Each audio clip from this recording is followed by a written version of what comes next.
Thank you for viewing this YouTube archive of a Conscious Consumer Network broadcast. Please feel free to share it far and wide. Check out our weekly broadcast guide for weekly updates on scheduled broadcasts. Help keep us on the air by contributing to our network support fund. You can follow us on Facebook and Twitter, or get in touch via email. We thank you for supporting free and independent media.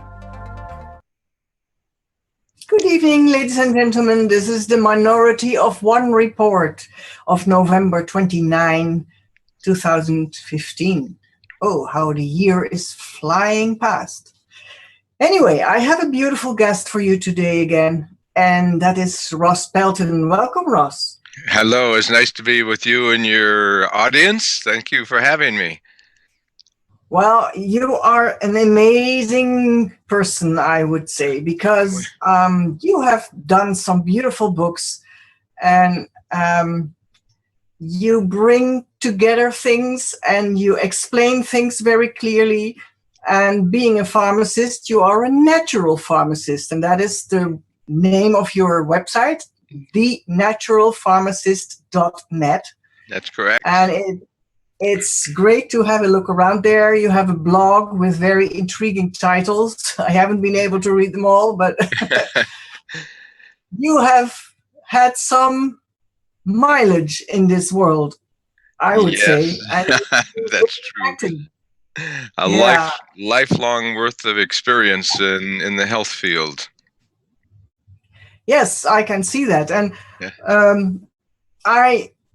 I see a pattern, so to speak, that it all begins with diet, and it has to do with the gut. And what we have in our diet influences the gut, and that influences our mind and our moods. Exactly. And then we have some medicine stuff, some pharmaca, so to speak, and they influence what we take in with our diet because they use up stuff. That's true. Meaning that will change our mood again. So it's a full circle. It's a very web-like interconnection. Everything is connected. Absolutely, yeah. And I have some of your books here. All right. This is a very great one. Let me see what That's the pill problem. It teaches women how to prevent the side effects from birth control pills. Yes, and that is very important. And would I like to translate that into Dutch for you? Wonderful. Yeah. And related, this is a little gem. Oh, yeah, the Drug-Induced Nutrient Depletion Handbook. That's actually become kind of a classic reference book for physicians and pharmacists and other healthcare professionals, teaching everybody what nutrients are depleted by the drugs people are taking. And over time, people take drugs, they get nutrient depletions, and then they get symptoms and problems that develop. Then they go to the doctor and take another drug. When they cure what they should be doing is taking the appropriate nutritional supplements to prevent the problems. Exactly. There is one question I have later about that book to you. And Sure. the third one that I have of the series of 7 is the Natural Therapeutics Handbook. Natural Therapeutic Pocket Guide. That is a book that helps physicians learn how to utilize natural medicine in their practices. Okay, well, that is one great job you did there, because they should know more about that. Yeah, and one thing that I say about myself on my website, and I tell people who read my material and come to my blog and so forth, I tell people that I'm bilingual. And the two languages that I speak are English and science. And I can translate the science so that the general population can understand it. So that's one of my skills that I think I'm good at, is helping people understand science so that it makes relevance and importance in their lives. Yeah, well, you do a great job there, actually. I agree totally with what you say is your forte. Yeah. And what else you have written? Alternatives in cancer therapy? Yes, alternatives in cancer therapy. Actually, if we go back to the very beginning, the first book that I wrote is titled Mind, Food, and Smart Pills, and that was actually the PhD thesis for me to get my PhD. And there were so many people that were interested in this topic when I was writing my PhD thesis, because it's really about drugs and nutrients and herbs that can slow down and prevent brain aging. And these are the same things that will help to improve memory and learning and cognition and increase intelligence scores and so forth. And so there's so much interest in it that after I got my PhD and wrote my dissertation, I rewrote it because the dissertation format is totally different than a readable book. So Yeah. I turned it into a book, and eventually Simon & Schuster, which is a big publishing company, published the book. And so that was my first book. And I was the first person in the world really to write a book on intelligence enhancing drugs and nutrients and the prevention of brain aging. Now there's about 6 or 7 other people that have written books on that topic, but mine was the first. And then the next step in my evolution is I took a job in Mexico, where I was the hospital administrator for one of the world's largest alternative non-toxic cancer hospitals. And out of that experience, working with alternative cancer therapies, I wrote the book Alternatives in Cancer Therapy, which was published by Simon & Schuster. And then I wrote a book titled How to Prevent Breast Cancer. Yeah. So I've been interested in women's health issues for many years, first with how to prevent breast cancer, and now with my book on the pill problem, teaching women how to prevent the side effects from birth control pills. And one of my recent blog articles is also about a women's health issue. The Food and Drug Administration in the United States has just approved a new drug, which is another very stupid drug. The name of the drug is Addy, ADDYI, and it is being hyped and promoted as the new female Viagra. And it's a bad drug. It's going to harm millions of women, whereas Viagra in men works on the sexual organs.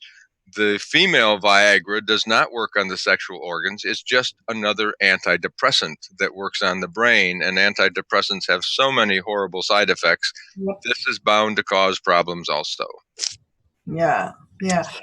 That is what I missed in your book, the Drug-Induced Nutrient Depletion Handbook, actually, that no psychopharmaca are mentioned in there.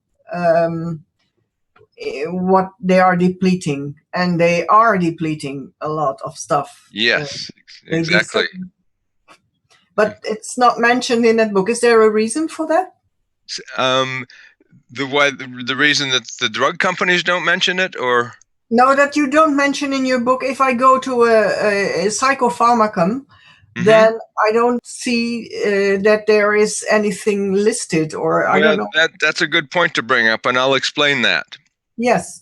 There are many, many drugs.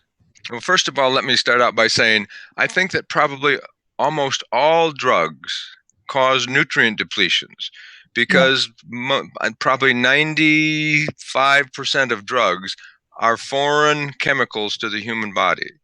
So the body has to metabolize them and detoxify them and eliminate them. And then there are a lot of nutrients involved in the detoxification processes. So when you're metabolizing and detoxifying prescription drugs or over-the-counter drugs or recreational drugs, you're using up nutrients to do the detoxification process. But the problem is that for many drugs on the market, no studies have been done to test which nutrients are being depleted. And the people that have the most money to fund studies are the prescription or the pharmaceutical drug companies.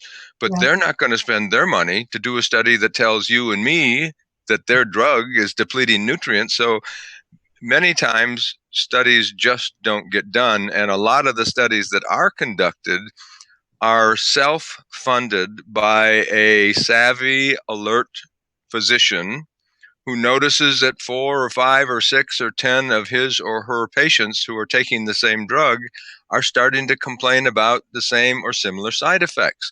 So the physician will look at a group of people taking the drug and a group of people similar age and sex who are not taking the drug, and they find out, wow, the people that are taking the drug have lower levels of vitamin B6 or lower levels of magnesium.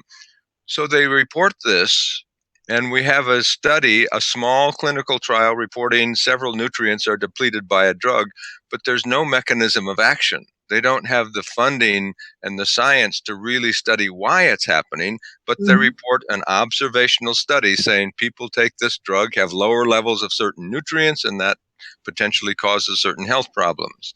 So that's why a lot of the drugs on the market don't have nutrient depletion information about them. And if I could wave my magic wand, I think that the Food and Drug Administration in the United States and the similar bodies in other countries should mandate that pharmaceutical companies research and publish information about the nutrients that are depleted by the drugs as part of the drug approval process. Yeah, that would be great, of course, because then you have an overall image of what is going to happen. Yeah. And then many side effects would be minimized or eliminated if people understood what nutrients are being depleted by the drugs. Yeah.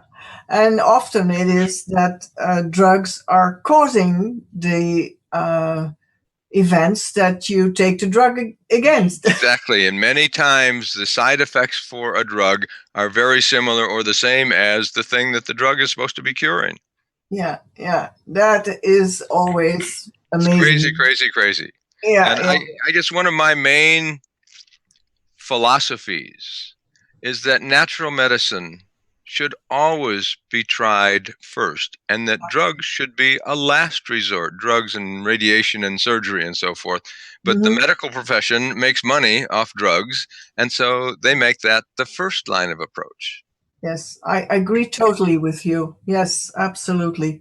Yeah. And it's a pity because, there is one thing with natural products, that is, they take some time to be effective, and You're people learned to push a button. So people they want a fast fix, and oftentimes they don't want to take the responsibility for changing their lifestyle.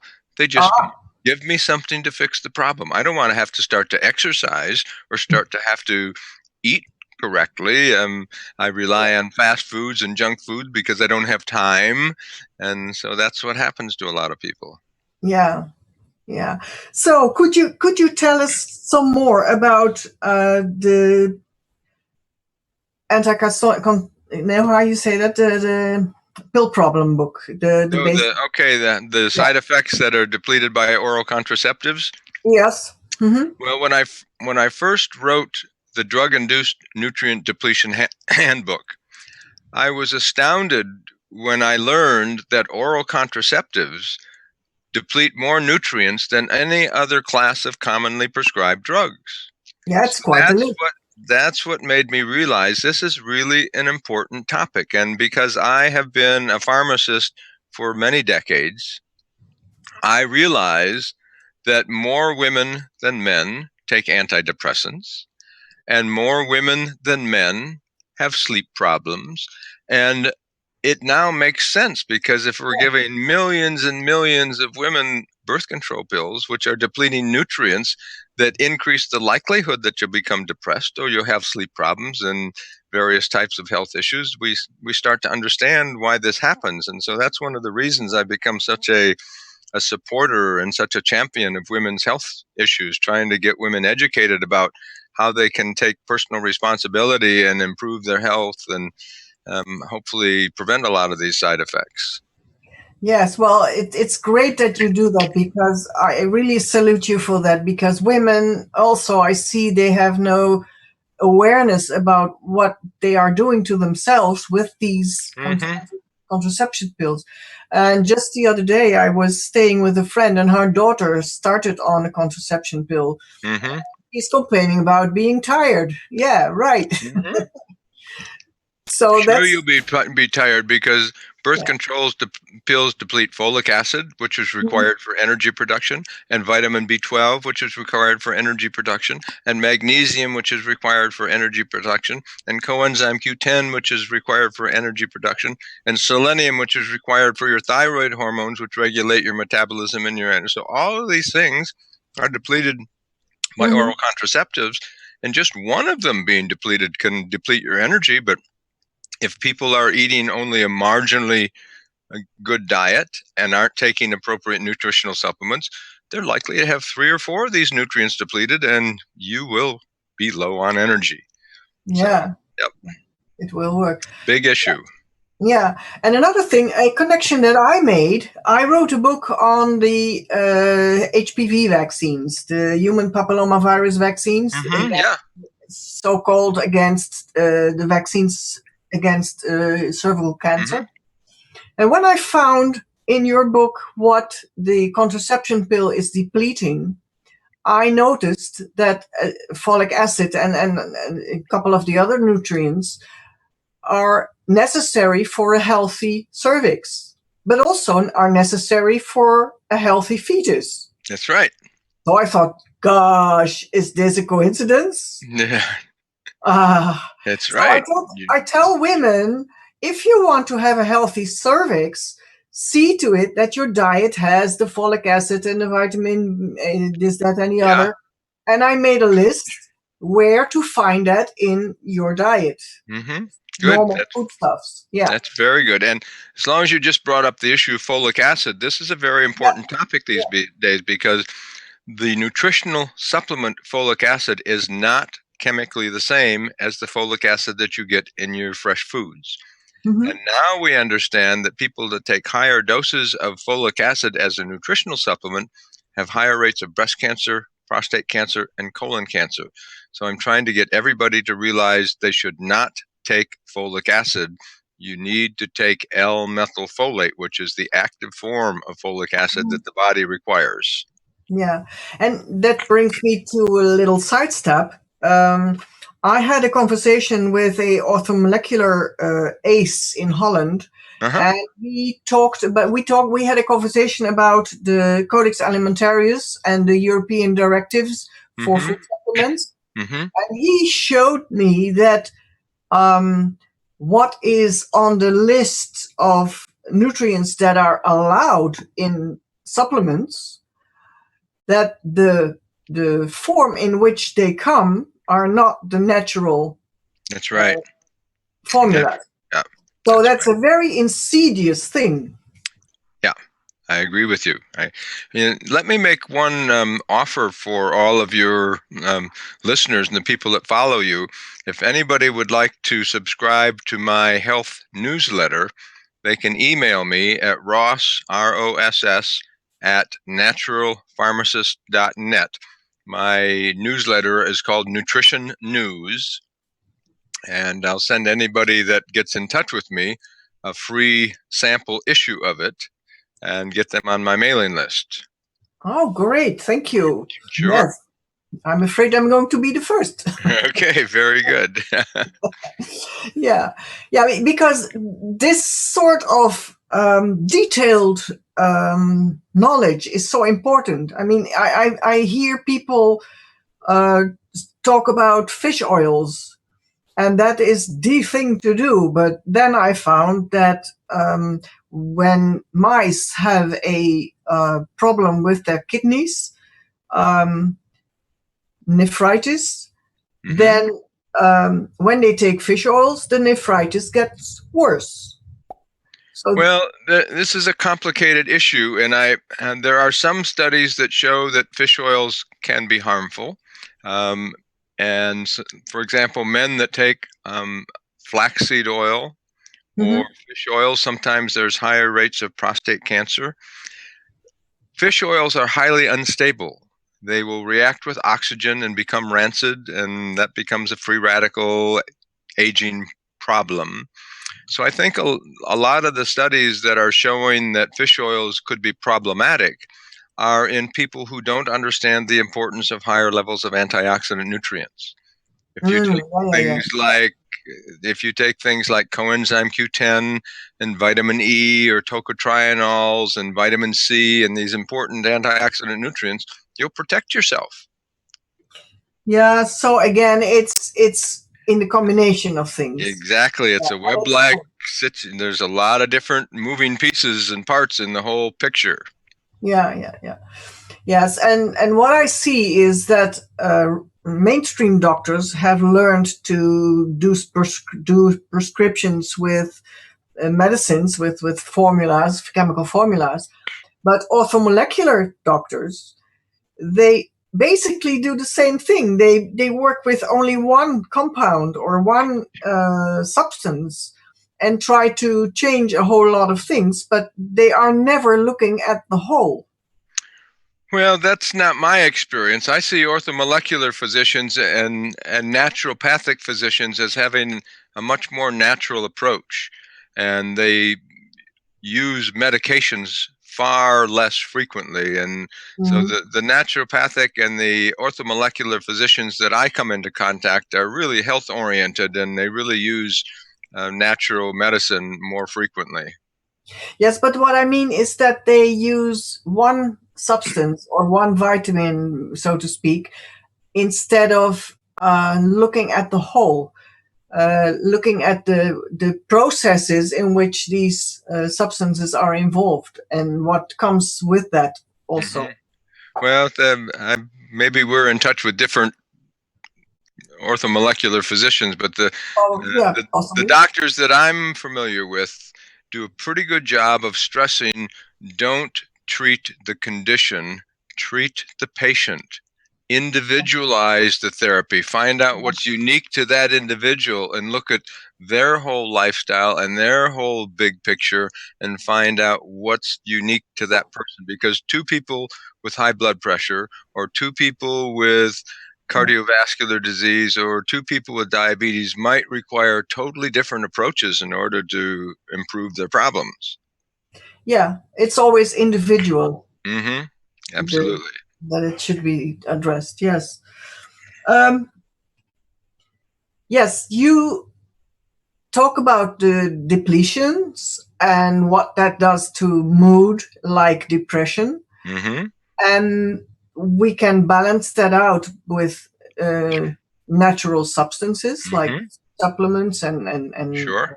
what I see you drink, a beautiful colored my fruit smoothie. Yeah. And there also is of course the effect of the microbiome, or what we used to say the gut flora. Mm-hmm. There is a connection there as well. Big connection. Absolutely, yes. And the brain and the gut have a an enormous amount of big communication, crosstalk. That's one of the most exciting new topics in science, is starting to understand the importance of the microbiome. And this is really my career now. I'm the scientific director for a company that specializes in high quality probiotic products. And so I follow this very extensively. And I have a number of PowerPoint slide programs that I've created for presentations at medical conferences and conventions. And one of my presentations is called The Probiotic Revolution. Oh, wow. And I go all the way back to when bacteria were first discovered and talk about how this field has evolved up to the point now where the Human Microbiome Project has been funded. And let me give your listeners a little background on this. About 150 years ago, Louis Pasteur was a very famous scientist in his day, created vaccines that solved cholera and tuberculosis and rabies, and he created cures for all the major diseases of his time. He was one of the most famous people in the world at that time. It would be the equivalent if one person today solved diabetes, and Alzheimer's disease and cancer and ADHD all by themselves. I mean, you'd be world famous and world renowned, and that's what happened to Louis Pasteur. He was the most famous scientist in his day. Everybody throughout the world knew of him, but he created the paradigm or the belief system that germs and bacteria were bad because they were causing all these diseases. Yeah, the So germ for theory. 150 years or more, everybody thought bacteria are bad.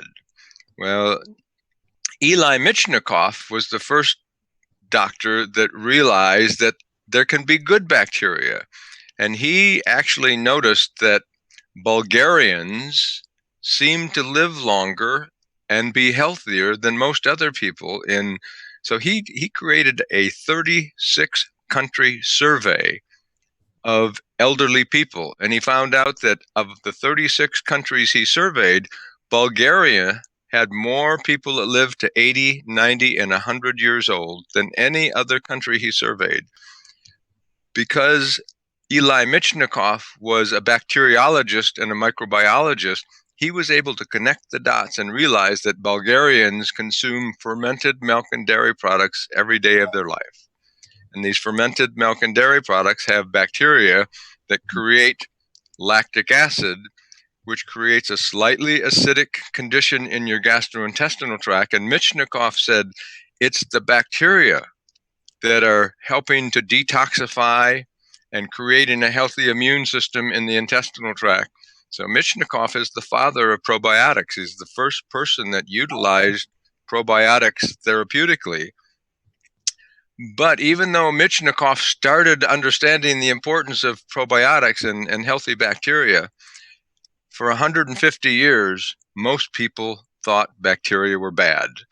Well, the thing that created the revolution is that in 1990, the United States government and several other agencies around the world started to fund the Human Genome Project and learn to sequence the human genome. One of the primary goals of the Human Genome Project was, after they sequenced the human genome, they thought they would understand the causes of major diseases like diabetes and Alzheimer's disease and create cures for these diseases. That was a total failure. We got no cures for any diseases after we learned how to sequence the human genome. But the big benefit from the human genome is that they created technology and what they call rapid gene sequencing machines that could sequence genomes incredibly fast for much, much less money. And so then the government funded, from the Human Genome Project, they funded the Human Microbiome Project. And so the Human Microbiome Project was the natural evolution, the next step from the human genome. And now we understand that our microbiome, especially the bacteria in our gastrointestinal tract, we have 10 times more bacteria in our bodies than we have human cells in our body. Yeah. So we are 10% human and 90% bacteria. And the more exciting thing is that scientists now learn that 99% of the DNA in your body is the DNA of your bacteria. And these bacteria are controlling and involved, or at least involved in controlling and regulating everything that goes on. So we find out that bacteria are largely responsible for obesity. And there's a huge obesity epidemic. And there's this gut-brain communication that you talked about. And what's very interesting about the gut-brain communication, most of it travels along a nerve. It's called the vagus nerve. Mm-hmm. And the vagus nerve is the longest nerve in the human body. It goes from the brainstem all the way down into the center of your gut, in the center of your body. And there's this communication. The vagus nerve is how communication happens between the gut and the brain. Well, it turns out that 20% of the communication on the vagus nerve is messages going from the brain to the gut. But 80% of the communication is information that the gut is sending to the brain. So there's this huge, huge influence that our gut has on how our brain functions and our moods and our emotions and levels of anxiety and depression. We're finding this is all in large part, not totally, but a major part of the puzzle or the picture is gut communication with your brain. So you say, I've got a gut feeling. You Yeah. really do have a gut feeling. And some psychiatrists are saying that anxiety of yours may not be in your head, it may be in your gut, and your gut is communicating anxiety to your brain. And now there is a woman researcher by the name of Kristen Tillich who has done a human clinical trial with women. She took a group of women and did functional MRI brain scans on their brain. So she did a brain scan before, and then she put them on probiotics for 4 weeks, and then did follow-up brain scans just by taking probiotics orally, swallowing them into their gastrointestinal tract. Kristen Tillich was able to document and record that there were changes in areas of the brain that influence anxiety and emotions. Whoa. So we're getting human clinical trials that are showing that probiotics in the intestinal tract not only influence your brain but cause changes in the brain. In Oh, mouse, that- yeah, there's a mouse study that gave two groups of mice. One group of mice got the probiotics, and the other group of mice was the control. The group of mice that got the probiotics, the doctors were able to document not only were there higher levels of GABA in the brain of the mice that got probiotics, and GABA is our number one calming neurotransmitter. So not only is there a calming effect, but the scientists, when they examined the brains of the mice that got the probiotics, they had more GABA receptors. So it's actually changing the physical architecture of the brain. It's just not more of the chemical neurotransmitters, but it's more of the receptors and more of the brain areas that are producing these natural anti-anxiety neurotransmitters. So we're starting to get more and more research. It's exploding so fast. Yeah. And one of the things I talk about in my seminars on the probiotic revolution, for 150 years since the time of Louis Pasteur, the only thing that scientists could do to study bacteria and probiotics was to take a sample, put it in a petri dish in a lab, and watch it grow and look at it. But way over 90% of our bacteria are anaerobic, the bacteria in large intestine, which means if you expose them to air, they're going to die. Yeah. So Yeah. most of the bacteria could not even be studied for 150 years. But now with new genome sequencing capabilities, we don't have to expose the bacteria to air to watch their effects. We can look at their genome and start to learn from their genome what they do and how they do what they do. And so the analogy that I make in terms of the probiotic revolution is that for 150 years, science was escalating at an enormous rate. We went from horse and buggy to cars and steam engines to airplanes and a man on the moon and computers and everything. But bacteriology and microbiology was still in the Stone Age, just looking at bacteria and watching them grow. But now with the Human Genome Project and all the new equipment, and now the Human Microbiome Project, we have thousands and thousands of scientists all around the world working with equipment that is millions of times more powerful and millions of times faster and way less expensive than anything that ever existed before. So there's an absolute tsunami escalation at exponential rates of research into the microbiome. It is one of the greatest scientific revolutions of all time. And when I do my lectures and seminars, I talk about game changers. A game changer is an individual or an event or a device that changes our lives forever. People like Martin Luther King and Mahatma Gandhi were game changers. And people like Steve Jobs in the prevention of the iPhone changed our lives forever. The Human Microbiome Project and the probiotic revolution is one of the biggest game changers of all times. It is going to be one of the biggest revolutions in health and medicine and science in the history of mankind. So it's a very, very exciting new frontier and new revolution to be involved with. Yeah, it's fascinating. Yeah. Absolutely. Yeah. I have two things that I would like to ask you about. Sure. When I hear you speak about the importance of the microbiome, then antibiotics is more on the body, right? Yes, this is another thing I'm starting to write about and educate people about is called the post-antibiotic era. We are approaching a time, and it's escalating rapidly, when antibiotics will no longer be effective. And it's already happening. Yeah, it does. Because a lot of people have heard of MRSA, which stands for methicillin-resistant Staphylococcus aureus.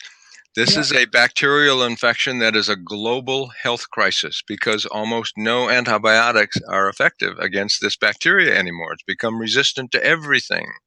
Yeah. And the next one of these crises that is happening right now, there's a very bad bacteria called Clostridium difficile. Have you heard of C. diff? Yeah, yeah. So Clostridium difficile, we all carry, or almost everyone, it's normal for us to have small amounts of Clostridium difficile. But when people take antibiotics and the antibiotics have an effect where C. diff becomes resistant to the antibiotics, and that is happening now. Most people don't realize there are more people in the United States dying from Clostridium difficile now than from HIV and AIDS. Whoa. It's a huge, huge process. So first MRSA, now Clostridium difficile bacteria, which are resistant to antibiotics, and it's going to happen more and more and more. It is very, very critical that we get a dramatic reduction in the use of antibiotics. Probably 80 or 90% of children that have ear infections should not be taking antibiotics. These ear infections will run their course in a few days. Most people that have viral infections go to the doctor, they get an antibiotic. Yeah, that's Antibiotics crazy. aren't useful against viral infections. And another thing that's starting to be more and more documented is that antibiotics during pregnancy will create obese children. Yes. And many women are given antibiotics during their pregnancy.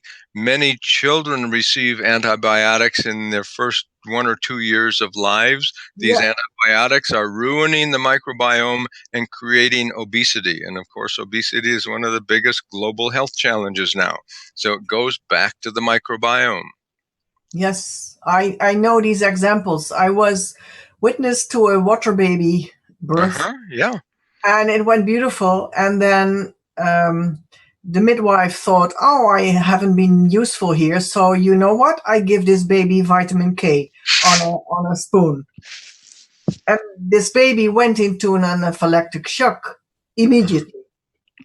And so before they knew it, they had to dress the mother and the baby, go to the hospital. And before the mother could do anything in that hospital, the baby had a line with antibiotics. Yeah. And this girl now is huge. Yeah. And she cannot help it. Yep. And it is tragic.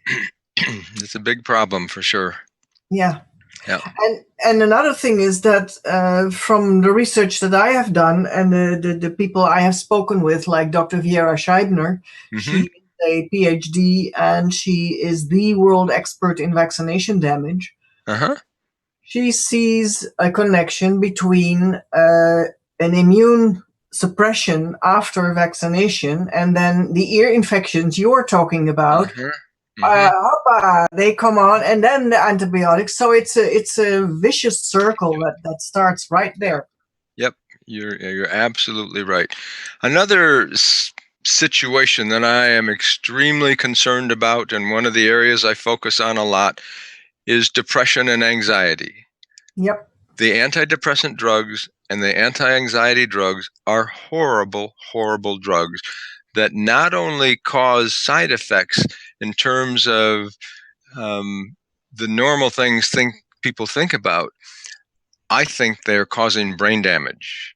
When they give, for example, Prozac, when they give Prozac in human equivalent doses to mice, when they sacrifice the mice and look at their brains, 40 to 60% of their serotonin receptors are gone. Oh. And the drug companies have a term for this. They call it down regulation. I call it brain damage.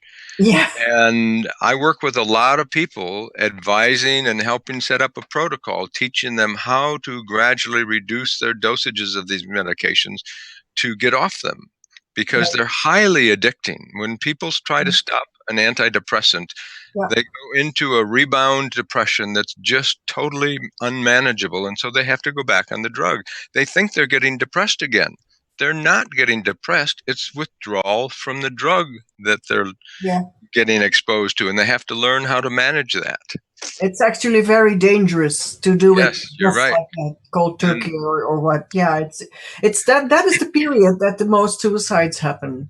Yes, you're right. You're absolutely right. Another thing I'll tell your listeners about, several months ago, I launched a 4-hour online seminar that's natural therapies for depression and anxiety.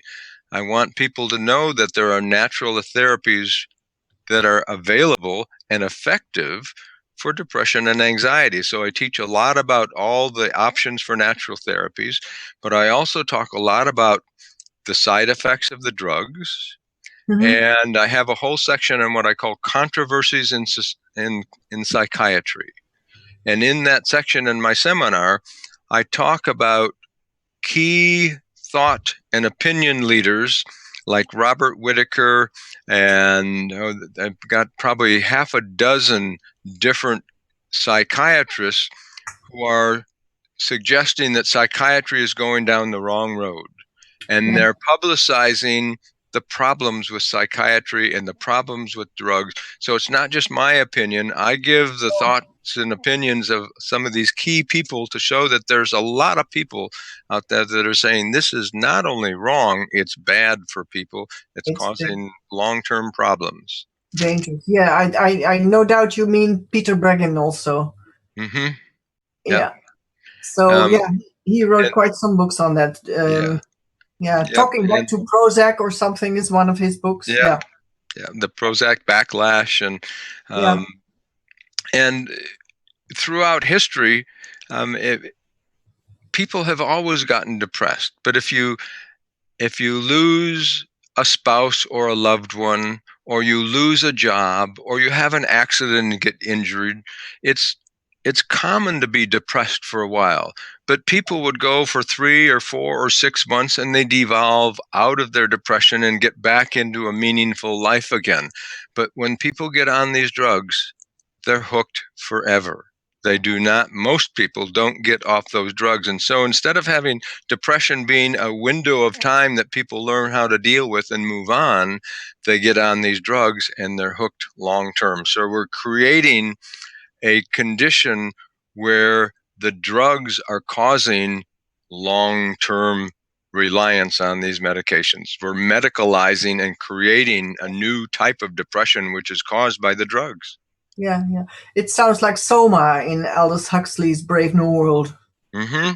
You're right. Yes, it's everywhere. Yeah. So if any of your listeners are interested in my course, you can go to my website, which is naturalpharmacist.net, and there's information there how they could take this 4-hour online seminar, and it's available for people to take at their leisure anytime on their own computer.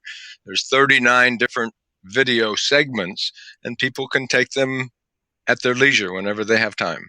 Yeah. Oh, that's great. Yeah, you sent it to me, and I have gone through the slides more or less. because And it's 200 something. and my next program is going to be natural therapies for ADD and ADHD. Oh, beautiful, beautiful. And Yeah. I'm just now I'm in the process of recording about a 1 hour seminar on natural therapies to lower cholesterol. The statin drugs are so detrimental and they're not effective. And so in addition to summarizing and teaching people about natural therapies to lower cholesterol, I also talk about some of the key ways to lower cardiovascular risk. And I think it's totally wrong and inappropriate for the medical profession to make lowering cholesterol one of the primary focuses for improving cardiovascular disease, because statin drugs and lowering cholesterol are not helping cardiovascular disease at all. No, true. Yes. Oh, well, that's a whole new avenue we can go into. I call it the statin and the cholesterol myth. Cholesterol's not bad. No. Doctors say, well, there's HDL is the good cholesterol and LDL is the bad cholesterol. LDL cholesterol is not bad. It's natural and normal. It's only when it gets oxidized, which is a free radical reaction, that it becomes a deranged molecule that can do harm and damage your arteries. But if you take good levels of antioxidants, you minimize that damage. So again, it comes back to understanding the importance of some of these important nutrients that we get in natural foods, or we can take as nutritional supplements that will provide the balance and the protection that we need to stay healthy. Yeah, exactly. I had in my radio program Dr. Hannah Joseph, and she wrote a book on cholesterol and the statins, and she said something like statins kill you one cell at a time. And she explained the mechanism that is used. And her book is very interesting because she makes a statement and then she cites some studies, and then she makes a statement again and then she cites some studies. And what people do not realize is that statins attack your muscles. Very much so. And the heart is a muscle too. So where are we going with that? Well, and the reason statins affect your muscles is that the statin drugs function by blocking an enzyme that's required for the production of cholesterol. They do that very effectively, but blocking that enzyme also blocks your body's ability to make coenzyme Q10. And coenzyme Q10 is the number one nutrient for energy production. And here's your heart muscle beating every second of every minute of every day, hopefully without a rest. If you deplete coenzyme Q10 muscle production, the first thing you do is start to weaken the heart muscle. The heart muscle, because the heart muscle is the most energy demanding muscle in the human body. And so you take a statin drug and you block the ability to produce coenzyme Q10. The first thing you do is weaken the heart muscle, but you're weakening all of the muscles throughout your whole body, because coenzyme Q10 is involved in energy production. So that's the whole, it's really, really important for people who take statin drugs to take coenzyme Q10 to prevent those side effects. That's one of the key nutrient depletions from statin drugs. Yeah, it's amazing. And doctors generally know nothing about that. Most medical doctors don't. They get a very narrow education. They don't learn about natural methods at all. They just get indoctrinated by the pharmaceutical drug company approach to giving a drug to suppress the symptoms. And now we're starting to know more and more that the body is this web-like total connection. And so the concept, the philosophy of one drug to treat one symptom is totally wrong. You give a drug for high blood pressure, it's going to affect lots of other things in your body. And so it's a... for instance, it ruins your short memory. Absolutely. And when you lower cholesterol levels, cholesterol is a critical component of every cell wall and every cell membrane in your body, especially the brain. Oh, wow. Now there's more and more studies showing that people on statin drugs start to lose cognitive abilities because it's having a negative effect on their brain. Yeah, and isn't it also involved in the production of hormones. Oh, absolutely. Pregnenolone and progesterone and testosterone and estrogen and all the stress response hormones. Cholesterol is like the mother hormone. It's one of the starting point for the production of all these other hormones. So when you block cholesterol production, you're also influencing all of these other hormones. Yeah. So it's a cascade again. Yep, you're absolutely right. Yeah. Going back to Pasteur and to the idea that bacteria are bad and so on, one scientist in the same time that he was living was Pierre-Antoine Béchamp. And Béchamp, I have a huge book by him in French. Mm-hmm. And what he had noticed was that in a healthy environment, bacteria will behave normally and do their jobs, and well, we all have a ball. But if the environment is in disbalance in some way, then the bacteria start behaving differently, and they could become pathogenic. Mm-hmm. But try any textbook in the medical science, and you won't find his name nor his pleomorphic idea. You're absolutely right. And during that time period, there were two scientists that had opposing views. Yeah. Beauchamp and Pasteur. Yeah. And it is reported that Pasteur on his deathbed said, it's the environment, it's not the bacteria. And so he admitted that the other paradigm, the other philosophy was correct, that it's not so much the bacteria, but it's the environment that creates the immune system. And if you are out of balance, then you'll get sick. Yeah. But the Western mainstream medicine is based on what Louis Pasteur said with the germ theory. Yep, you're right. Yeah. And so I'm not surprised that doctors never talk about curing people. They only speak about treating people. You're right. Patients. Yep, you're absolutely right. Yep. And as a patient, you translate the treatment in your head as a cure, but you're right. And also people think MD stands for major deity. They think doctors are God, and they have to believe what they say. But you're right. Most of the time, physicians are just treating symptoms. They're not really going to the root cause. Never, no. Oftentimes, the root cause lies in diet and lifestyle. Yep. That's why you got and how you got out of balance in the first place. Yes. Yeah, because that is also the reason, and people do not understand that. But you can sit in a bus with 20 other people sneezing and coughing and doing around you whatever they do, and then some people will get ill from that, and some people will not, and that has to do with their immune system, whether or not it's awake or not. Yeah. Yeah, it drives me crazy when people say, "Oh, I got a cold from my kids," or "I got sick because I was around somebody else that was sick."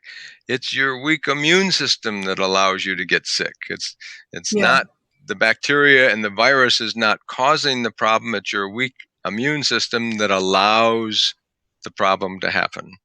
Yeah, that allows the bacterium to get a voice inside. Exactly. Yeah. So I find that far more fascinating than that you're going to be victim when you go on the bus because everybody is sneezing and coughing and so on. Yeah. Yep. Mm-hmm.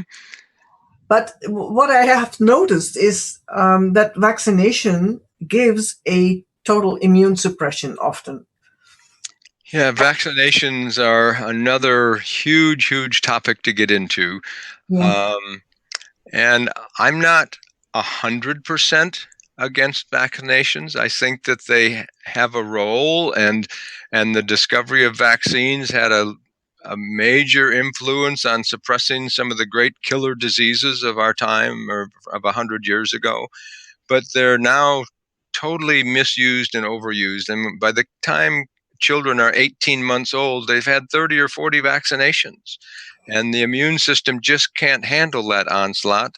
And of course, for years, mercury was used as a preservative in many of these vaccines, and that creates problems. So now I think Yeah, it's the chemicals that they use during the production process that cause problems because they can't be filtered out. And also, and that's never talked about, these vaccines, the viral vaccines, are made on tissue cultures, and that is animal or other species cultures, meaning that you get genetic information into your system because of these vaccines. And Jenner, in fact, with his cowpox stuff, was the first to do that. Yeah. So his son and the son of his gardener, who he variolated, I think, some like 20 times or so, these guys died in their 20s, 20, 21 years old, from tuberculosis, which is a cow-related disease. Mm-hmm. And I hear no doctors talk about that when they praise vaccination. Yeah. No, And yeah. I was digging into the history of vaccination when I wrote my book on the HPV vaccines, and I really fell from my chair. Like, what? Is this the basis for our vaccination programs today? This nonsense of Mr. Jenner? Yeah, and now here in the United States, we have a growing medical controversy because the government is now mandating that children have to be vaccinated in order to attend school. And there are some parents who are very concerned that they don't want their children to be vaccinated. So it's a big, big problem. Yes, and they have also a law now for the veterans to be vaccinated, and if they don't get their benefits. Mm-hmm. You're absolutely right. And the vaccination industry is a multi-billion-dollar industry for the drug companies. And so they get the politicians involved to mandate that they have to get their vaccinations. And there are numerous studies that show that a lot of like the flu vaccine every year, it's hardly effective, often not effective. I recommend against the flu vaccine. I think people should do things to boost their immune system. Yeah. So take extra vitamin C and some of the antioxidants and eat really healthy. And these are the things to do to prevent the flu. Yes, absolutely. And as far as vitamin C is concerned, I had an interview with Dr. Thomas Levy. I love him. I'm in touch with him regularly. He's a good man. He's great. And he said something, and I found that very comforting, because he said, it doesn't matter whether it's natural vitamin C or sodium ascorbate from China, just take the stuff. The only mistake you can make with vitamin C is that you take not enough of it. Well, I agree with him. I am a big advocate of vitamin C. And you don't get very much vitamin C when you eat an orange, but I do advocate eating healthy food. But I think healthy diet should be number one. But I do advocate that people supplement their diets with intelligent doses of nutritional supplements. So eating healthy is number one. But when you become stressed, your vitamin C levels get depleted almost immediately, and vitamin C is required to make white blood cells to fight your infection. So as an example, if 1,000 milligrams of vitamin C is appropriate for somebody on a normal basis, if they have high levels of stress, they might be able to go from 1,000 milligrams to 100,000 milligrams. And their body, they're not getting diarrhea from taking large doses of vitamin C because their body is using so much of it to fight the infection. So your requirements for vitamin C go up astronomically when you're under high levels of stress. And when I advocate that people take 2,000 or 3,000 or 4,000 milligrams of vitamin C a day, a lot of doctors just laugh and say, "Oh, you're just making expensive urine." Yes, I that's what. always want to have expensive urine. I always want to have extra vitamin C in my body so that if I get exposed to stress, I have enough antioxidant nutrients to combat that stress and to support me. And by the doctor's philosophy, if extra vitamin C is coming out in your urine so it's wasted, then why drink water? It just comes out in your urine. You know, but it's doing something inside on the way when it's going through. So it's Absolutely. Yeah. yeah. And by the way, if you take too much vitamin C, you get diarrhea. They call it the sea Sure, flight. it's Ah, self-limiting, and I teach a whole concept in my seminars for health professionals titled "Vitamin C Titration to Bowel Tolerance." yes. That's the way you determine what your optimum level of vitamin C should be. So you take vitamin C in repeated doses throughout the day. And if you start to get a touch of loose stools, you've reached your bowel tolerance. Back off a little bit, and that's your level. But maybe 4,000 milligrams is your bowel tolerance under normal conditions, and all of a sudden you get a cold or a flu, your bowel tolerance goes up to 50 grams or 75 grams instead of just 4 grams. So Yeah. enormous benefit to taking mega dosing vitamin C when you're sick. Yeah. Robert Cathcart had a list of when you have cancer, you take 200,000 Yeah. milligrams, Yep. and you take little bitties throughout the day. And I have Yep. seen that happen with someone who had a tooth infection in the upper jaw. Mm-hmm. She was already having fever. She looked gray, pearly sweat on her head, and she Yeah. was she fell over. Mm-hmm. It was really serious. And I kept giving her glasses with vitamin C, sodium ascorbate, through the day. And first of all, she said the pain immediately diminished when she took the glass of vitamin C. And after a week, there was no more problem. And she kept it steady until in Australia there was an arrangement for elderly people that they could go to the dentist and have their teeth made healthy again. So I have seen that. And there is also a beautiful video about a New Zealand milk farmer who was on life support in the ICU. And then the doctor said, well, we can't do anything anymore. We have given him everything we know. And, well, we have to let him die. That's it. Mm-hmm. And then the family came across Dr. Levy. Dr. Levy, and he said, you give intravenously vitamin C. And that is what he did. And basically, that is what Frederick Klenner did in 1948 in polio patients. And they all regained total health. Yep. Yep. And you mentioned Robert Cathcart. He's world famous for having HIV and AIDS patients do vitamin C intravenously, and they have long-term survival. And even though their T cell counts, which are a measure of how active the HIV and the AIDS are, their T cell count and their immune system may be still really low, but they're supporting their immune system with the vitamin C and other nutritional supplements. So even with a low T cell count and low immune system, they're still remaining healthy and having long-term survival. I spoke to a nurse in South Africa who did the same and who taught to these patients to grow their own citrus fruit. And, well, they all were well again. Yeah. You mentioned Thomas Levy. He's one of my favorite authors. He writes highly well-referenced scientific books. In addition to his 2 books on vitamin C, he wrote a book titled Death by Calcium.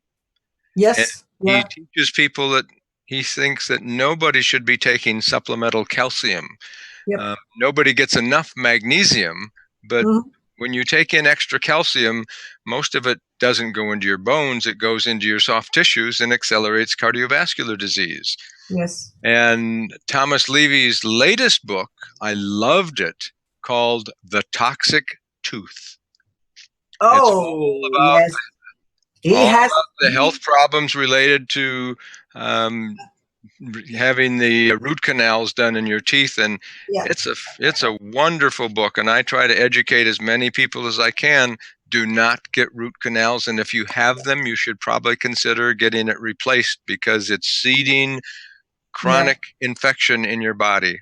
Yes, it is his friend Hal Huggins, the dentist Hal Huggins. I had him in my Yes, shop. he just died recently, but he was a wonderful guy. He was a wonderful guy. He was deaf as, I don't know, because of the mercury he had been working with. So he was what I call a diesel guest. He kept talking and never stopped. Mm-hmm. He was going on and on and on. But it was all interesting. And he said that he had the legacy of Dr. Weston Price about the root canals. And it took him 10 years of study to improve on that research. And the only way he could improve on that research is because he had these DNA techniques to figure out which dental material was best for a individual patient. And Hal Huggins trained thousands of dentists. He did a great service.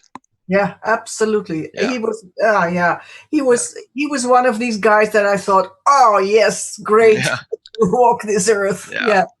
Yeah, he was really, really wonderful. And I have his books also, and I try to educate people as well. I tell them not to take root canals, and also when you extract a tooth, then they need to take out the ligament as well, and that's never done either. So then again, you have this aerobic bacteria that becomes anaerobic in that spot, and then oh gosh, then it's And dentists also are big contributors to problems with the microbiome. Yes. Because so many dentists give prescription antibiotics prophylactically just to try to prevent a problem, and they're creating more problems than they realize. So I really try to educate dentists about how they should only use antibiotics when they're really called for. Yeah. But the problem with dentists is the way they are being educated. Same with doctors. Same with doctors. And veterinarians these days also, because veterinarians used to work with natural stuff and look at the diet of dogs or horses or whatever, and look at their skin and so on. But they have been totally allopathic these days. So, are you familiar with the brand of probiotics that my company markets? Do you know about Dr. O'Hara's probiotics? I know about him through you, but please enlighten me. Let me talk about this a little bit for your audience. Yeah, please do. So there are many, many probiotics on the market. I think many of them are substandard, maybe even useless. That's not to say that there aren't some good ones on the market. There definitely are some good probiotics. But the probiotic that my company imports from Japan is called Dr. O'Hara's, and that's spelled OHHIRA.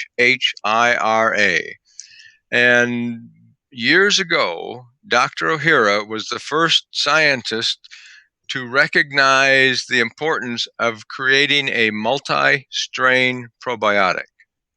So Dr. O'Hara's probiotics start out using 12 different strains of probiotic bacteria. And then the reason Dr. O'Hara's is so unique and so different than every other probiotic in the world is the way it is made. Dr. O'Hara's probiotics start out with these 12 unique strains of bacteria, but then they have huge fermentation vats. And throughout the year, a wide range of fruits and vegetables and seaweeds and mushrooms and herbs are put into the fermentation vat, and that becomes the prebiotic food for the probiotics to digest.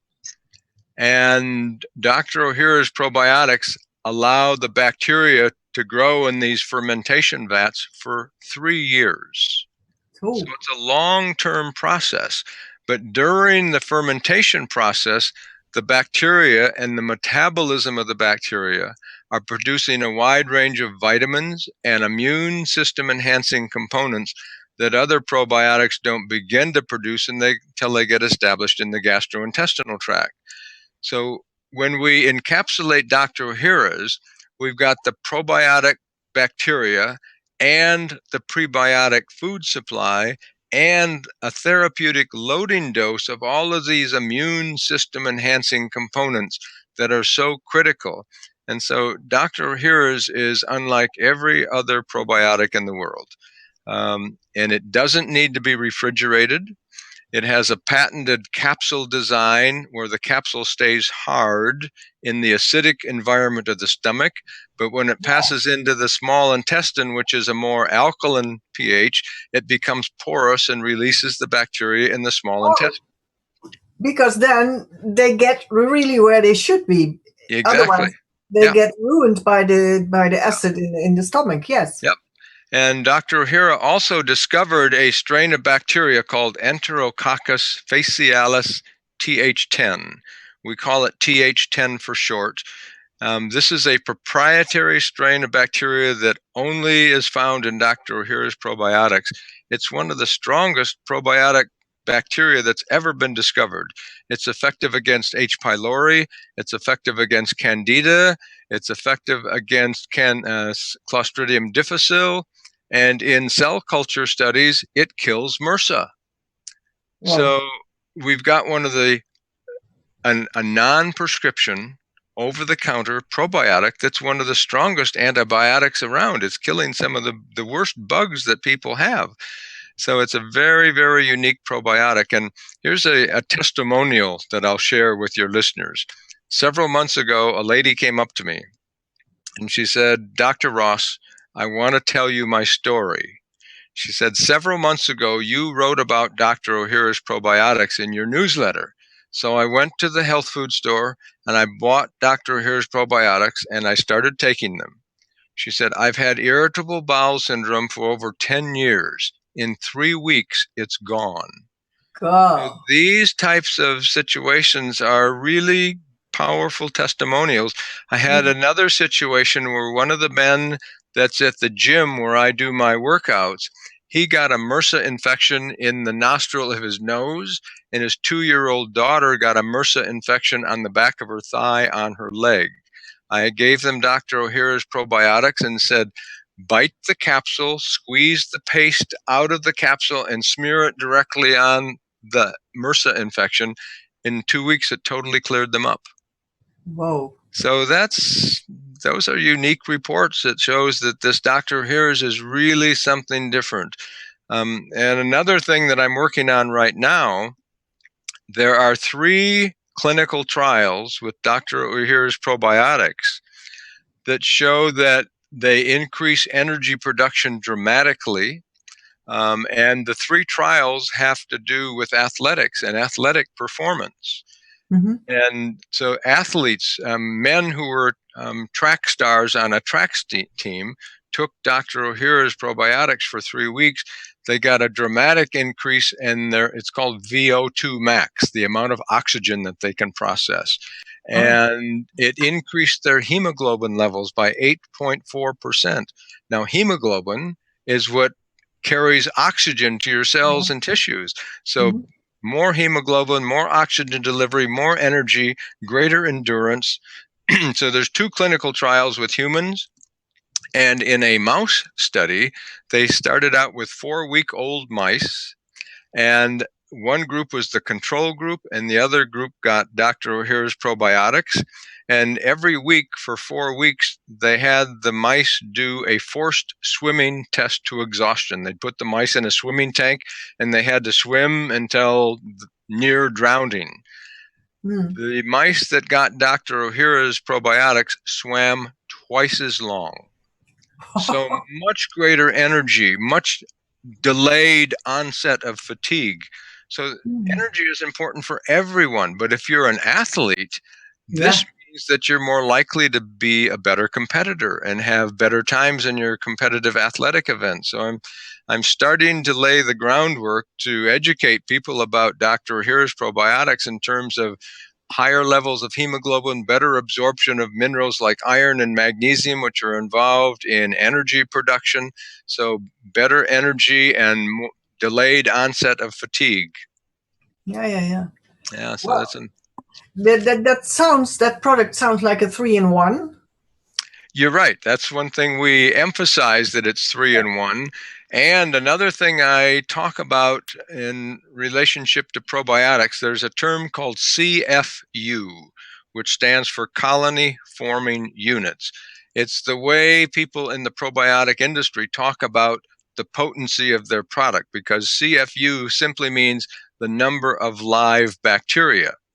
Well, Mhm. Dr. Ohhira's probiotics have 600 million bacteria. Some people come to me and say, well, Dr. Ohhira's only has 600 million. My product has 20 billion. And they think more is better. 20 billion is so much better than 600 million. Well, now we're starting to realize that higher doses are not better, because if you put an enormously high number of one strain of bacteria into your body's going to say, wait a minute, that's way too many of this type of bacteria. It's out of balance. Yeah. And the body goes into an immune system alarm reaction. So we're now finding out that lower doses and multi-strain probiotic products are much more effective and safer than the really high dose probiotics. That's logical. Yeah, Mm-hmm. totally logical. Well, I have some questions. First of all, a business question, sort of. Uh-huh. Is that product, Dr. Ohhira's product, is that available in Europe also? Yes, it is. There are a number of countries in Europe that are marketing it. I don't know which countries for sure, but I've had meetings with some people in Europe, and they are marketing Dr. Ohhira's in their countries. Mhm. I know it's available in France. I know it's available in Lithuania and Estonia and some of those Eastern European countries. So yes, Dr. Okay. Ohhira's. Well, Yeah. in that case, I might have someone who might be interested to Okay. distribute it here in the Yeah. Netherlands and in England. Okay. Yeah. And if you have people that are interested, let me know, and I'll connect them with some European people that are involved with Dr. Ohhira's probiotics. Okay, I will. Mm-hmm. Yeah. Sure. Great. When I hear microbiome, I immediately think about babies who have been born by a cesarean, Ah, meaning that their gut is colonized by whatever is there in the operating theater and not through the vaginal birth passing yep. the Very natural good. way. Yeah. Very important topic to bring up. You're right. Infants get their initial exposure to a healthy microbiome when they have a vaginal delivery, and the mucosal lining from the mother's vaginal canal gets bacteria into the infant's mouth and down into their intestinal tract. And that becomes the beginning of what we call your microbiome fingerprint, or your probiotic fingerprint. The bacteria that you get exposed to initially sets up your microbiome and your probiotic population for a lifetime. And for people who are born with a cesarean delivery, they're not getting this exposure to the good bacteria. More bad bacteria, as you say, in the hospital environment get into the system. But in addition to the bad bacteria, it's really the absence of the good bacteria that creates the problem, because a vaginal delivery means that the infant will have mostly good bacteria starting to multiply and proliferate in their gastrointestinal tract. That sets up and regulates their immune system. It regulates their digestion of food and their absorption of nutrients. It's critical for many life processes. And in addition to cesarean births, also when a mother can't or won't breastfeed, it Yep. creates a similar situation because breast milk in mothers delivers types of nutrients that promote the growth of the good bacteria. And Yeah. also, we now understand this is really new information.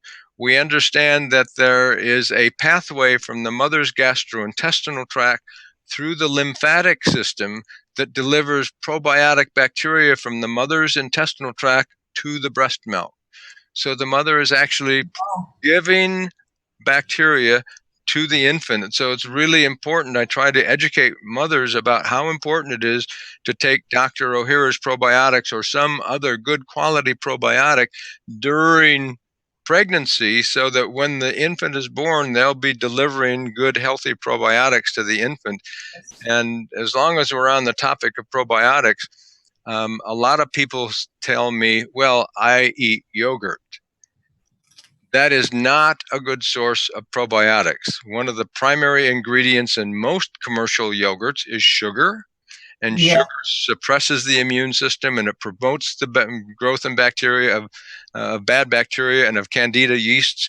And so I don't advocate yogurt as the source of probiotics. People need to take a good quality probiotic product. Yes.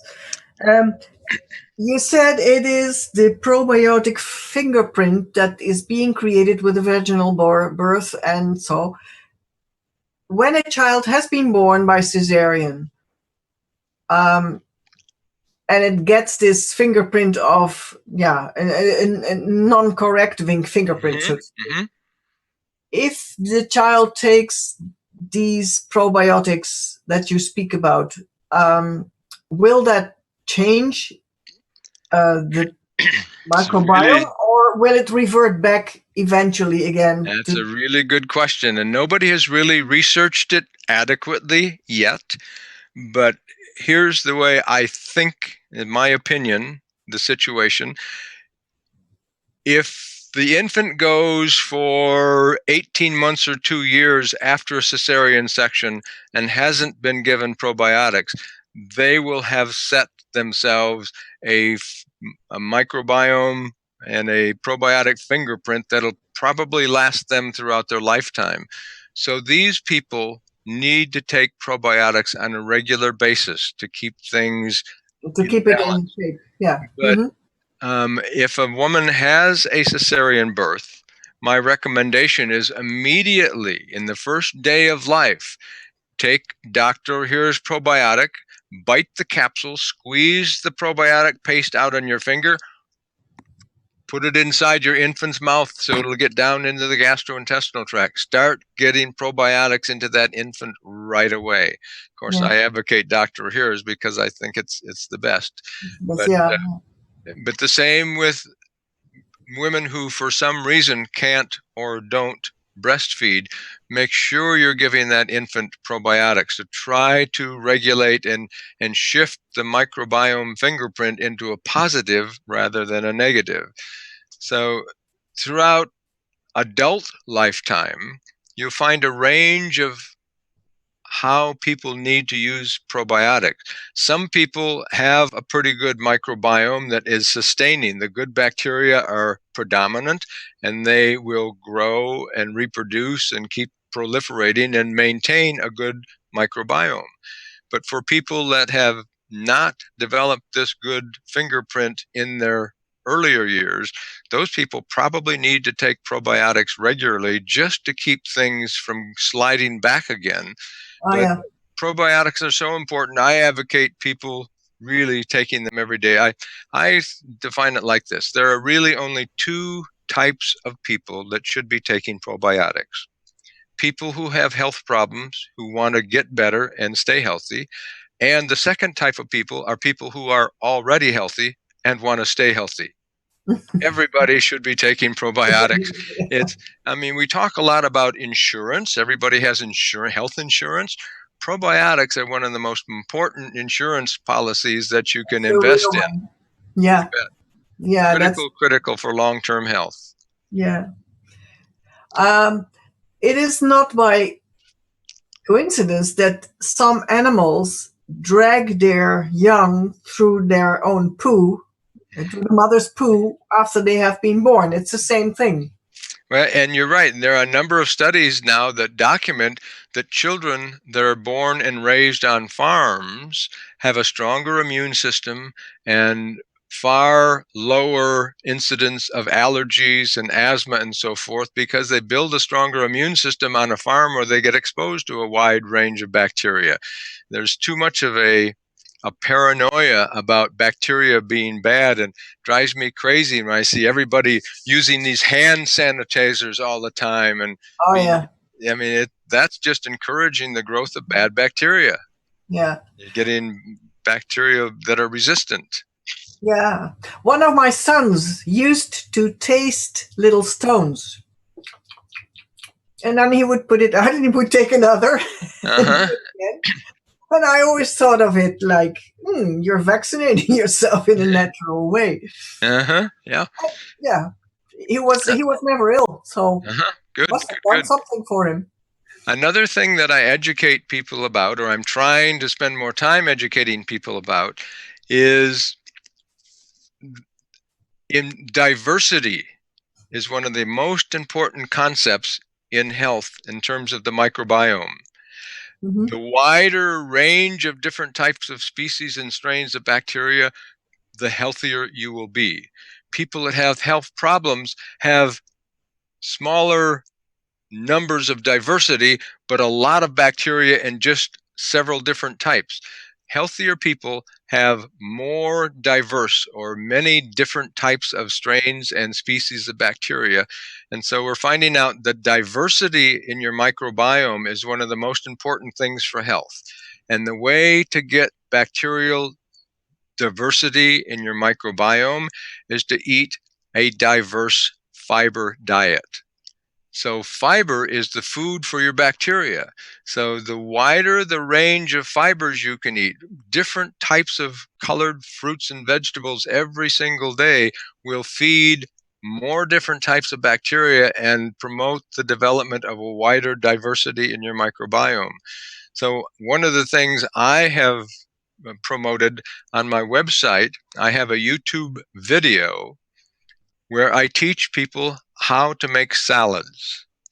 One of the problems, salads are incredibly important because they have all these multicolored vegetables in with different types of fiber to feed your microbiome. But a problem with salads is they take too much time. And so people don't eat salads every day the way they should because they're time consuming to prepare.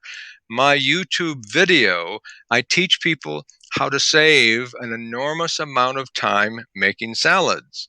So I show people, I process all my vegetables all at once, my bell peppers and green onions and cabbage and cauliflower and just a wide zucchinis and a wide range of vegetables. I spend about 20 minutes chopping them all up. I happen to use a food processor, but you can do it by hand if you have to. And then the secret is after you get all of your vegetables chopped up, and I have them in a big bowl in the kitchen, squeeze a lemon and put the lemon juice on all the vegetables and toss it. And the lemon juice has vitamin C, which is an antioxidant. It will preserve all the chopped up vegetables. So we have a big Tupperware container in our refrigerator. Takes me 20 minutes to do this. So now our evening meal, 4 or 5 nights a week, is a big salad. We go to the refrigerator and we take a handful of lettuce and put it in the bowl and a handful of this pre-prepared vegetable chopped up process. And then we use some wild caught salmon or some seeds or nuts for our protein. Takes just a couple minutes to put our evening salad together. And the preparation that I've made with the lemon juice lasts in the refrigerator for a week without going bad. So that's something that your listeners can go to my website and look at my YouTube video, and I'll teach them how to save time making salads. And that increases the fiber diversity, which will improve their microbiome diversity. Yes. And then you have all colors on your plate. And that has a link again with the photosynthesis of vegetables and the light that you get from the sun, basically, Yep. when the vegetables were growing. Yeah. Yep, you bet. Full spectrum light is incredibly important, and Yeah. vitamin D, which we make from sunlight, I think Yeah. vitamin D is one of the most critical nutritional deficiencies worldwide. I think Yes. every adult should be taking 5,000 international units of vitamin D per day. And one of the things I stress about vitamin D supplementation, vitamin D is a fat soluble nutrient. We don't absorb fat soluble nutrients very efficiently. So take your vitamin D at your largest meal where you're more likely to have fat in the meal, and you'll enhance the absorption of your vitamin D. Good thinking again. Yeah. Yes. The same Absolutely. thing with coenzyme Q10. Coenzyme Q10 is an incredibly important nutrient. It's fat soluble, so take it with your largest meal, you get better absorption. And vitamin C doesn't matter when you take it, huh? Vitamin C is water soluble, so you can take Yeah. it anytime. With meals, empty stomach makes no difference. Just take Yeah. it 2 or 3 or 4 times a day. Yeah. Yeah. Yeah. Keep taking it because when it's used up, and that's it. Yep. Yeah. Yep. Yeah. Yeah. I saw something on your website about glutathione. Ah, yes. Glutathione is one of the most important chemicals in the human body, and a lot of people don't know about it or don't hear about it very often because up until now, it's not been effective to take it orally, because if you take glutathione as a nutritional supplement, it'll get broken down and destroyed and it's not effective. So it's money wasted. Mm. But glutathione is made in every cell of the body. It's called the master antioxidant, and it's also called the master detox agent. So glutathione is involved in protecting every cell in your body from free radical damage. And I tell people I think glutathione probably protects more of your body than all the other antioxidant nutrients combined. So Oh, glutathione is incredibly important. And my company now is marketing a new line of probiotic products called RegActive. It actually is a brand name that comes out of Europe, and it stands for active regeneration. And the company that actually created this product is in Belgium with offices in France. So it's very popular over there. okay. And we have 3 products with RegActive. We have detox and liver health, and we have immune and vitality, and we have cardio wellness. But the foundation for all 3 of these products is a new, very unique strain of probiotic bacteria called Lactobacillus fermentum ME3. And for simplicity, we call it ME3. Um, and it was discovered in 1995 when scientists actually at the University of Tartu in Estonia were researching a wide range of lactobacillus bacteria, trying to find some strains that had antioxidant potential. When they tested Lactobacillus fermentum ME3, it was off the charts. It had tremendous antioxidant activity. So for the last 20 years now, scientists have been studying this strain of bacteria, trying to learn how and why it provides such powerful antioxidant activity. And they find out that it produces glutathione in humans. And since glutathione is the #1 antioxidant, this is a tremendous health breakthrough.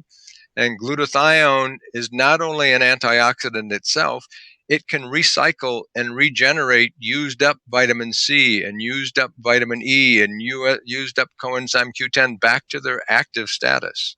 Oh, So wow. it's very, very important, tremendous boost to your antioxidant protection when we take this new probiotic that produces glutathione in humans. There's a 16% reduction in oxidized LDL cholesterol. So it will reduce your cardiovascular risks. And it lowers some of the key inflammatory markers like high sensitivity C reactive protein and interleukin 6. These inflammatory markers are lowered. And people taking ME3 had an enormous 49% increase in active glutathione levels. That's a huge, huge boost to your antioxidant protection, which means you will slow down your aging process. So since up until now, glutathione could not be taken effective orally, but now we have products that contain Lactobacillus fermentum ME3. So I encourage people to think about taking a dose of these probiotic products. It's like in consuming several billion little glutathione manufacturing plants every day, because the bacteria themselves are producing glutathione in your gastrointestinal tract. Oh, that is So this is a really huge smart. breakthrough. This is a huge breakthrough in science and medicine and health, to be able to take a bacteria, probiotic bacteria, that will increase your glutathione levels and slow down your aging process. Yeah. So if people go to my website, which is naturalpharmacist.net, I've got an article there about the new probiotic bacteria that produces glutathione, and I am I giving saw people that. information about. In fact, here's another offer for any of your listeners. If anybody would like to email me, my email address is ross@naturalpharmacist.net. I will send them a free electronic copy of an 8-page report that I wrote on Lactobacillus fermentum ME3 and glutathione, because I'm trying to educate people about how important glutathione is and how they can slow down their aging process with this new strain of bacteria. Yeah, well, I know one person who will be very interested in, and that is a doctor Good. who works with elderly people, Oh, and he wonderful. has been, and he's wonderful. He has been able to educate the whole area with doctors there where he works, in terms of that these elderly people are all being tested on their vitamin D3. Good. Everybody, you're right. Especially in nursing homes and Yes. the elderly, they should be absolutely on vitamin D. They also should be on good probiotics to Yes, boost their immune yes, system. and my next door neighbors who come from Burundi, they are very dark skinned and they're living in the Netherlands where there is almost no sun. Yeah, I want them take vitamin D3. yeah. And another thing, if I ever had the opportunity, I'd like to go to the Middle East, to Arab countries, like Egypt and even Saudi Arabia and Syria and these places. I know there's a lot of political and military conflict over there, but one of my major concerns is these people wear clothing that covers their whole body, Yes, so they never get vitamin D exposure. They need exactly. to be educated about this. And so if I Yeah. ever get the opportunity to go over there and do some seminars, I would love to educate those Mhm. people. And I would be love to be a fly on the wall there. And you talked about this doctor in your area that's Yeah. so that one of my favorite things in the world is to educate physicians about Yes. health. Yes. Well, he is like a sponge in this sense. Hmm. And he has been hammering his colleagues with science. So now they say, oh God, there you go again with some of your stuff. But you're probably right, so let's do it. Yeah, yep. They've given up fighting him. Yeah, well, he sounds like he's putting out a good message, so that's good. Yes, he does, and yeah, it's really amazing he has cases on a presentation.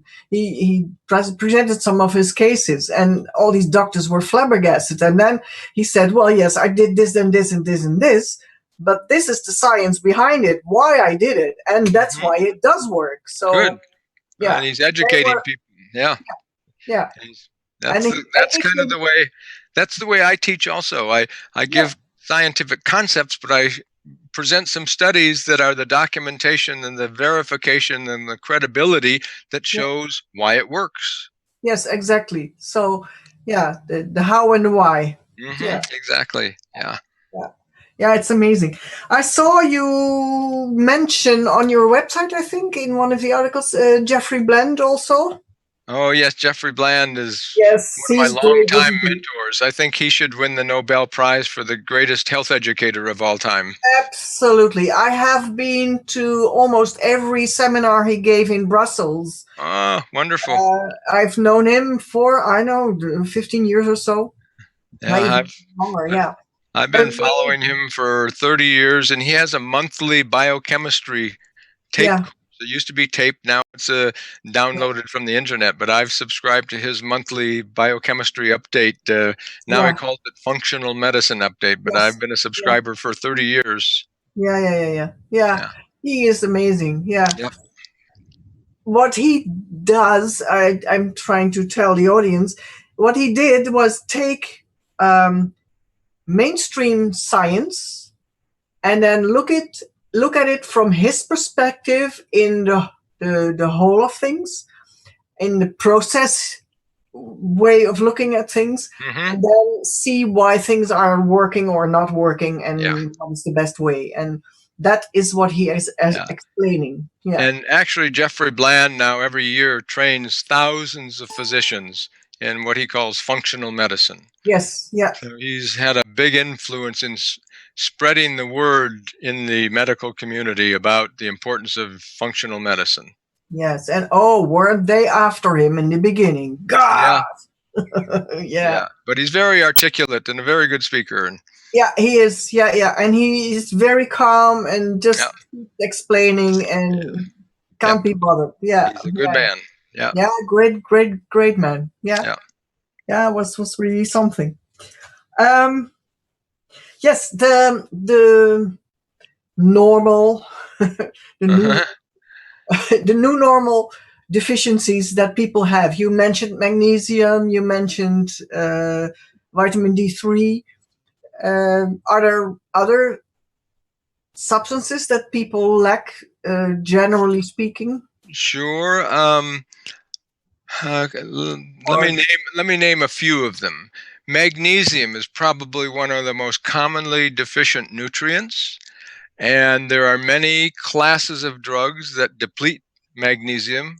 For yeah, example, oral contraceptives, mhm, and in more mature women, all of the hormone replacement therapy medications that are also estrogen medications are depleting magnesium. Some of the cardiovascular drugs deplete magnesium, all and right, magnesium is critically important for over 300 different enzymatic reactions in the body, especially for energy production. So yeah, I try to get people to understand the importance of magnesium. And one of the problems with magnesium is that the cheapest form of magnesium is called magnesium oxide. ah, Although it's the cheapest form, it's also the least absorbable. So most nutritional supplements use, or most companies that produce magnesium or nutritional supplements use magnesium oxide. It's not a good supplement to use. I now advocate a new form of magnesium called magnesium L-threonate. And this is marketed as a compound or a product called Neuromag, Neuro-MAG. And this form of magnesium is vastly better absorbed than all of the other forms of magnesium. So I have people using this new magnesium L-threonate for restless leg syndrome, for yeah, magnesium, for migraine headaches, and many people are taking it at bedtime and getting improved sleep. So it's good for several different conditions, so to speak. Um, I'm also very concerned about vitamin B6 depletion because vitamin B6 mhm, is required for the production of serotonin, which is the neurotransmitter involved in depression. But serotonin gets converted into melatonin, which is the sleep trigger. So anybody that has a deficiency of vitamin B6 is much more likely to have depression and sleep problems. And B6 is one of the nutrients that's depleted by oral contraceptives, as again, well as by lots of cardiovascular drugs and numerous other medications. So mhm, that's a critical nutrient that I want people to consider supplementing with.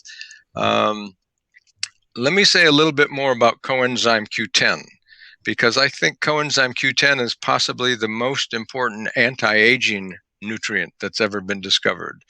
I mentioned earlier that coenzyme Q10 is required for energy production in the mitochondria. In several different steps, coenzyme Q10 is involved in energy production. Also, in the mitochondria, during the process of energy production, there are electrons that leak, because we have in the mitochondria for energy production is something called the electron transport chain. And electrons are energy. If you look at a light bulb and electrical energy flowing through the wires, it's the movement of electrons that produces the energy. So the same thing in the mitochondria. The electrons are responsible or part of the process of producing energy, but free electrons are free radicals. And so the most free radicals that we generate in our bodies are electrons that leak during the process of energy production. Well, coenzyme Q10 is the number one antioxidant in the mitochondria to neutralize the free radicals that are produced during the process of energy production. So coenzyme Q10 is required for energy production, and it's the most important antioxidant to neutralize the free radicals that are produced in energy production. The next thing that's important about this is to realize that we have two different types of DNA. The DNA in the nucleus of our cells we've known about a long time. And in the nucleus of our cells, we have a whole extensive network of DNA repair enzymes. So if you get free radical damage in your DNA in your cells, the DNA repair enzymes often repair the damage. But in your mitochondrial DNA, it's a total different type of DNA. We don't have an extensive network of DNA repair enzymes. So if you get mitochondrial free radical damage, it's long-term, permanent, irreversible damage. And the mitochondria are where energy is produced. So the link between coenzyme Q10 and aging is that if you don't have adequate levels of coenzyme Q10 in your mitochondria, you'll have increased level of free radical damage in your mitochondria, which will damage this mitochondria ability to produce energy. And there's a new theory of the aging process that takes the free radical theory of aging and advances it to the next level. And Professor Anthony Linane in Australia says the root cause of the aging process is not just free radical damage, but free radical damage in your mitochondria, which reduces the ability of cells to produce energy. And when you have reduced energy production in the cells die, the tissues die, the organs die, the animal dies. So coenzyme Q10 is the most important anti-aging nutrient because it is a fat-soluble nutrient in the mitochondria that neutralizes free radicals and reduces mitochondrial free radical damage. There is a mouse study that I've reported on my website. If people go to my website, naturalpharmacist.net, and click on coenzyme Q10, there's a mouse study that started out with elderly mice, 15 to 18 months old at the beginning of the study. Then they put half of them on coenzyme Q10 and the other half were controls. The elderly mice who started taking coenzyme Q10 doubled their lifespan. Huge increase in lifespan compared to the control mice that died off much more rapidly. And the other thing that I spoke personally to the experimenter that did this study, and I'm sorry he didn't photograph this, but he reported to me that the animals taking coenzyme Q10 compared to the control animals had hair that was blotchy and falling out in patches, whereas the coenzyme Q10 mice had fur and coats that were bright and lustrous and not aging. And the other interesting thing reported, compared to the control mice, the coenzyme Q10 mice, even into their very old years, had very active sex lives. So they remained sexually active in their elder years as they slowed down their aging process and remained healthier and had more energy during their elder years. Coenzyme Q10 instead of Viagra. Yeah, Wow. yeah. Absolutely. Yeah.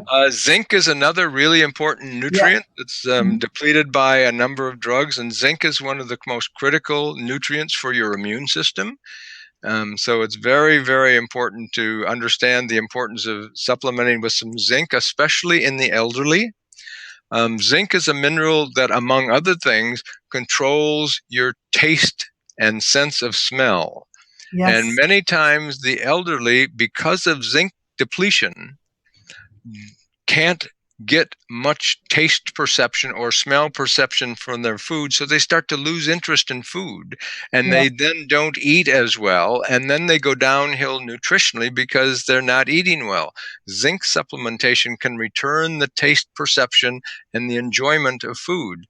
Yes. So that's an important nutrient to understand. And actually, a study with AIDS patients. Now, one of the major problem with AIDS patients is they have a depressed immune system.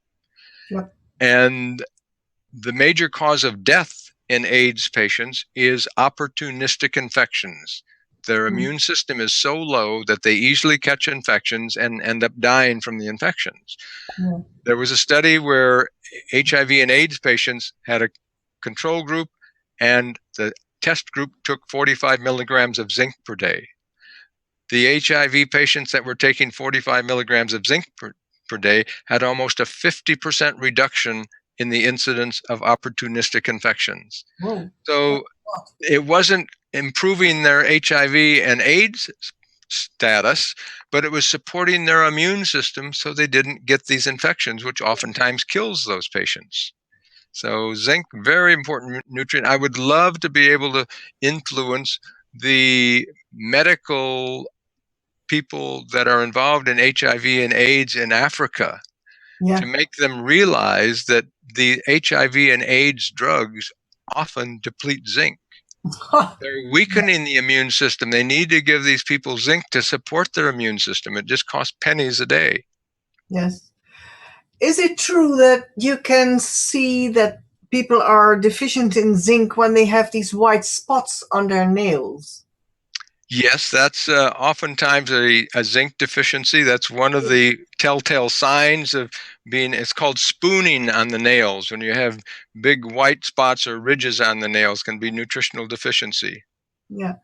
And I've noticed, I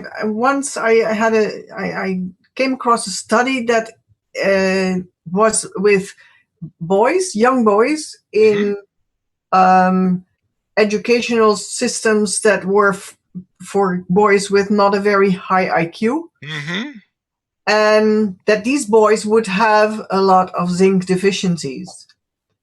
And then it was said also that when these boys ejaculated, that they lost their zinc for the whole day. That's true. And in fact, the other problem was the zinc deficiency called a delayed sexual maturation. These boys did not develop sexually properly because of the zinc deficiency. Yeah. So zinc is also very important. Yeah. There is a test that you can do if you want to know whether you are deficient in zinc. I think it was zinc sulfate that you take into your mouth, and when you have a taste of something very metallic, then it's either that you're deficient or not. I forgot which one. Yeah, no, it's called the zinc tally test, and you're right. You put the zinc liquid on your tongue. Yeah. And for people that have proper amounts of zinc in their body, their taste perception is good, and that liquid, they'll go, "Oh, that tastes horrible." Yeah. People that are zinc deficient, they don't have good taste perception, so they put that liquid on their tongue. They say, "It tastes like water. I don't notice anything." That's a good symptom of zinc deficiency. And so they need to start taking zinc on a regular basis, and then they can retest themselves. And they say, "They used to taste like water, but now it's starting to taste horrible." That means their zinc level is coming back. Yeah. Oh, yeah. You just gave me the clue. Yeah, it's stupid of me. You gave me the clue. It was a bit all about the taste. Yeah. Someone has. Yes. Yeah. Then one last. We are almost. Yeah, we're close. Yeah, we are close at the end. Because I wanted to hear your opinion about the POs as Brian Peskin calls them the parent essential oils, linoleic acid and alpha-linoleic acid. And he calls them the oxygen magnets. Yes, that's a current topic that's being discussed. There's a new book on the parent essential oils. I have it. I haven't read it yet. I've just started reading it. This one? Yeah, exactly. Yep. Yeah. So I'm very interested in this topic because I have been a big promoter of fish oils for many years. Mm-hmm. I'm concerned that the author who wrote this book is telling people that fish oils are harmful. There are thousands of studies that have been published that show that fish oils are beneficial. But I do want to read his book because I understand that it is scientifically referenced. And so I want to see the studies that he's reported and then start to evaluate whether we should use flaxseed oil versus fish oils in terms of supplementing with what types of oils are best to supplement with. He thinks that omega-3 and omega-6 are the best things to supplement with. Many people believe that it should be EPA and DHA and then the longer chain omega-3 fatty acids. So I don't have an opinion on this yet, but I have the book. It's on my list of things to read, and I'll report to you when I get into it so we can talk about it online a little bit. Yeah, because he has written it with an MD, an international authority on oxidative medicine. Mm-hmm. That doesn't tell me about nutrition so much, but okay. Yeah, so we will correspond about this. So I see we're close to the end. Let me just again state for your listeners, my email address is ross, R-O-S-S, @naturalpharmacist.net. If anybody wants to get a free copy of this 8-page report on the probiotic bacteria that produces glutathione, I'm happy to send it to them. And if people want to sign up for my newsletter, they can go to my website, which is naturalpharmacist.net, and I'm happy to send them a free issue of my newsletter to see if they'd like to sign up for it. Yeah, well, Ross Pelton, I had a ball. I did too. Very fun and very easy to speak with you, Desiree. It's nice. We've been trying for so long to get together. I'm glad we finally did it. Finally did it. And I have this feeling that it's not the last time. I agree. So much more to tell. Okay. Very nice spending time with you, and have a great I just appreciate so much what you're doing and the work that you do. So keep it up. Yes, I will. And you too. Thank you so much. Okay. Take care. Bye-bye. And thank you, listeners and viewers. Until the next time of the Minority of One report from the Netherlands.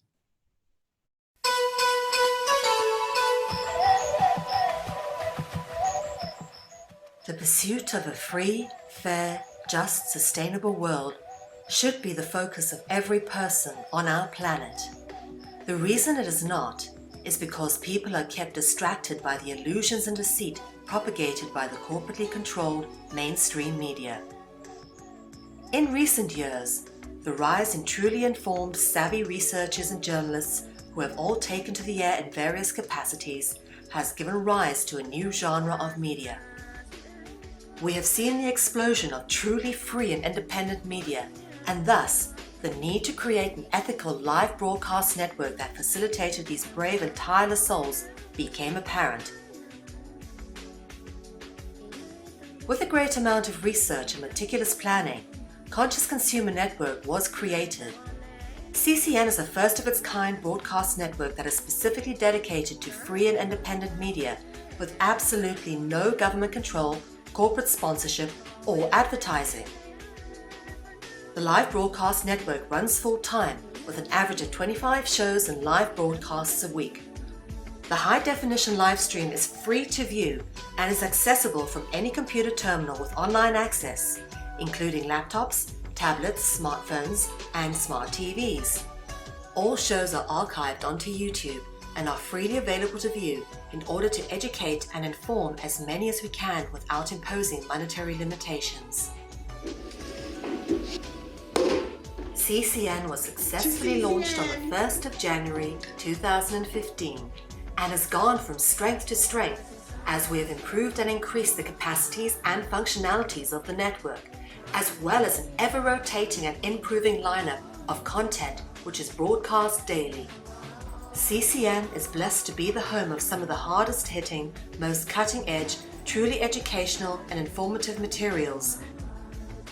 Catch interviews, reviews, and talk shows from the many different and beautiful perspectives from CCN's family of interviewers and broadcasters. Since the 1st of January 2015, we have produced over 800 shows. We have over 2 million YouTube minutes watched every month, and we have an average of 1 million hits a day on CCN's website. CCN is viewed in over 147 different countries and hosts broadcasters from 5 different continents. The time has now come to generate funding to keep CCN on the air for the duration of 2016. The total sum needed to continue broadcasting for 2016 is $60,000. This budget includes the replacement of computer equipment, the acquisition of secure servers, which are most needed as we keep getting hacked, plus the renewal of the broadcast license fee for 2016. This is a fraction of the annual budget used by mainstream media networks producing a similar quantity of content. This is what makes CCN so successful, unique, and accessible, is the ability to run a project of this size and reach on such minimal resources. CCN does not claim ownership over any of the material we produce and broadcast, as we firmly believe that information is the common heritage of all beings, and thus CCN belongs to you, the public, and it is up to you all to keep CCN going. CCN would like to thank those who have contributed to the network in the past with resources, content, information, time, and energy. We thank you for supporting free and independent media.